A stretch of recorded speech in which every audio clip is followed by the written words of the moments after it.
What is happening, YouTube and weight loss warriors? It's your boy C-Dub, and I'm back with another video. And today I'm going to discuss with you the 4 reasons why you shouldn't fast. Now, let me just start off right off the bat, since you clicked on the video, by putting this out there so you don't feel like I fooled you.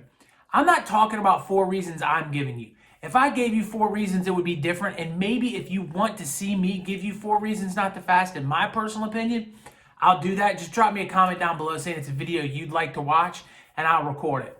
But today I'm talking about why a doctor said there's 4 reasons why you shouldn't do this. And this was an article written that I came across about intermittent fasting. And she said she wanted to give 4 reasons why you shouldn't do it.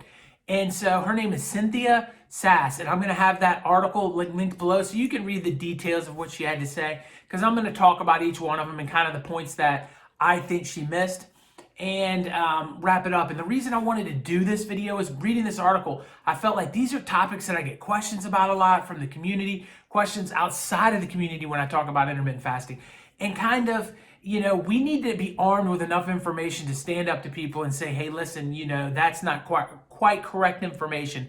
Let me give you a different perspective and see if we can, you know, kind of beat down the negative image that happens. So I wanted to make sure I got in here because I think she missed it. So the first thing she said was that, you know, you get a chance of overeating and rebound eating. And so what is overeating, rebound eating? So basically what she's talking about is, let's say you wait until OMAD to eat. So when you sit down for your OMAD, you're going to eat more during OMAD than you should eat. So naturally, you're going to then put yourself in a situation where, you know, you're getting used to eating more. And if you ever come off of intermittent fasting and you're used to these giant meals, now there's an adjustment because you're not able to eat as much. If you eat those giant meals multiple times, you're going to gain weight. And that's a bit of an issue, and she has a point there. And then also, you know, the whole rebounding, meaning like you're taking in food and you're like, okay, this is okay, you know, I'm doing okay. And then after 3 or 4 days, you're like, God, I'm getting hungry. And then you get into the weekend and one of your friends wants to do something, and the next thing you know, you sit down and you just overdo it and you pig out, and all that you had gained from reducing in the week, you just ruin it on the weekend. And you do that a couple of times over again, and then boom, you have no results, and you've been intermittent fasting for a few weeks, and now you're frustrated. You don't understand why it's not working for you because you're having these rebound eating episodes. And of all of her points, this is the most valid point on both sides of that, right? I do think that when you're intermittent fasting, you are able, one of the benefits is able to eating bigger meals. So if you go off of intermittent fasting, you have to be conscious that you can no longer eat the same size meal that you used to. If you don't, you are going to ruin all your progress, all of your weight loss and everything else. And everybody that's watched this channel for a long time would know that I suggest you stick with it for long term. And so it's not something you're ever going to come off of. And if you're never going to come off of it, it's not really that much of an adjustment back because you're just doing what you've been doing. So I think that that's a big point of it. Like, I never planned to eat 3 meals a day again. So what is the difference if I got used to eating a big meal? And then the rebound eating, this is just an issue in general that I want to say it's difficult, but you gotta just be consistent. If you can be consistent for a couple of months, you're gonna not feel like you need to rebound eat. You're gonna feel fine. You're gonna be okay. And I think that is the big point that I want to say out there is, yes, it's going to suck in the beginning. That doesn't mean you go out on the weekend and you just eat everything in sight. So now that we got point number 1 she wanted out of the way, let me go on to number 2. Number 2, she talked about sleeping poorly. She said she had even tried intermittent fasting, and not only some of her clients had issues sleeping, she did too. And so it's something that it was a big concern of hers because weight loss and general health, sleeping is a big part of it. I've had people on this channel say they have issues sleeping. And I've had people that started intermittent fasting that also have issues sleeping. Do I think that this is across the board right off the bat? I do not. I don't think everybody that does intermittent fasting automatically, just out of nowhere, has trouble sleeping. I think it does happen to a percentage of people. And I think one thing is your body starts to run more efficient, so it's harder. It's harder to go to sleep in the beginning because you're not used to it, and you have more energy that you haven't burnt because you've been used to be feeling a little sick from eating all the time and feeling a little drained and feeling a little tired in general. So your body is now working better, so you feel better. So you don't go out and exercise. In return, you're just living your normal life, and then you're having trouble at night because you didn't burn enough energy off during the day. And the easy solution to this, if you're an intermittent faster, is to pick up exercise, whether that be weight training, running, walking. It doesn't matter. Do something that's going to burn calories throughout the day. And if you can get your calories burning throughout the day, I think sleep will be easier. I sleep better and less because of intermittent fasting. So I think you'll find out that you will too if you burn up enough energy during the day. Number 3 here is fewer nutrition. Less nutritional value, not getting enough nutrition in your body. So this is a hot button topic. And the article, she even mentioned that it's her pet peeve in intermittent fasting is worrying about people's nutrition, worrying about them getting enough of everything, right? So the thing that I think a lot of people got to understand is we all want different things. And that is inherently a problem when you're talking about weight loss and you're talking about being healthy and you're talking about whatever. If you want to look like The Rock, your goals and what you need to do to look like The Rock are going to be completely different than somebody that just wants to get healthy and lose some weight, right? And so, yes, if you want to look like The Rock, you're going to have to make sure you have the right amount of protein, the right amount of calories, the right amount of everything. Everything's going to have to be perfect to build that much mass onto your body. And if you want to do that, that is cool. And intermittent fasting may not be the best thing to get you there, right?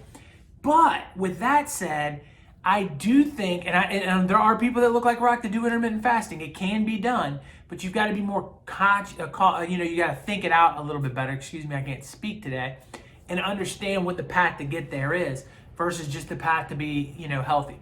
The problem is we have a lot of people in America, and this is, I kind of think, what she's missing, but not just America, worldwide, that are just unhealthy, that don't particularly like a whole lot of healthy foods. They find themselves in this rut where they were raised on processed foods and fast food, and they've got a different kind of taste, and they don't want to give all of that up. And then at the same time, they want to be healthier. Now, they don't want to look like The Rock. They just want to get their life back a little bit. And so when you're talking about that person, you're talking about somebody that can definitely easily lose weight through intermittent fasting and changing how often they eat and get so much more healthy. And they may not be healthy to a nutritionist's standards or to a doctor's standards. They may not have it all lined up the way that you would perfectly want. But at the same time, they're much healthier than most of Americans, or most people worldwide these days. So it's not that big a deal if you want to intermittent fast and you don't want to go out and track down all of the nutrition and all the things you want.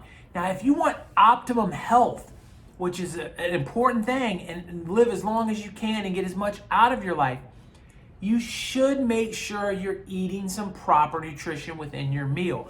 You should make sure that you're getting your vegetables and those kinds of things at a good level and that you're getting plenty of protein. Protein's a very important thing too. So I think that those are really, really, really important things when you want optimal health. And I can see where her concern is that you may not get enough of that. But keep in mind that if you're morbidly obese, your fat contains nutrition that's on your body. And when you burn that fat, you are going to get some nutritional value out of that you generally wouldn't have if you were fit. So in the beginning, just start getting your weight down and worry about some kind of eating plan later. Notice I use the word eating plan, not diet either. I really think you need something that you can do long term. It's not a diet. It's not a temporary thing. All right, the last point that I want to make, and her last point that she wanted to make, was that you lose muscle mass. And see, this is where things get hairy and where the article really lost a lot of credibility to me. You see, here's the issue. The issue is there's science out there for everything. People say all the time, well, what's the science, right? What's the science? Well, the science coming out of someone that leans right is going to be different from the science that comes out of somebody that leans left. The science of somebody that's a super fitness person versus somebody that doesn't really want to do fitness stuff, right? They can look at the same data and come up with ways to maneuver it and ways to change it and make it sound different. and then leave stuff off so that their point gets through. And that's how I felt about this situation. She just broke it down simply and said, as people, we have this thing called protein. And even if you're staying on a low carb diet, if you're not getting the proper nutrition, if you're eating too much protein, your protein can get changed to carbohydrates.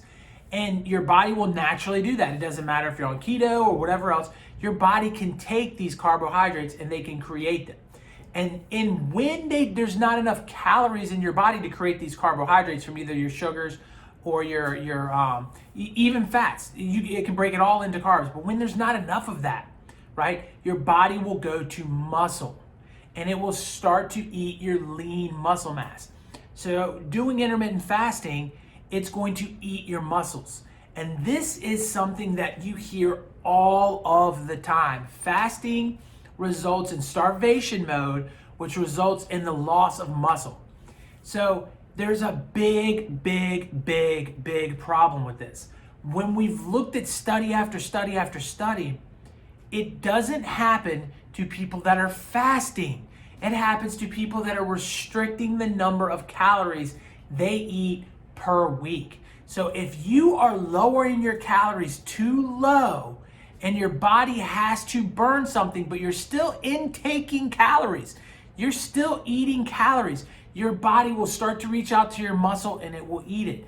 But when you're in a fasting situation, your body actually protects your muscle. Your body says, hey, whoa, let's slow our roll here and double down on the body fat and eat as much of that as humanly possible, because we're gonna need this muscle mass to get the energy to hunt for the food we want.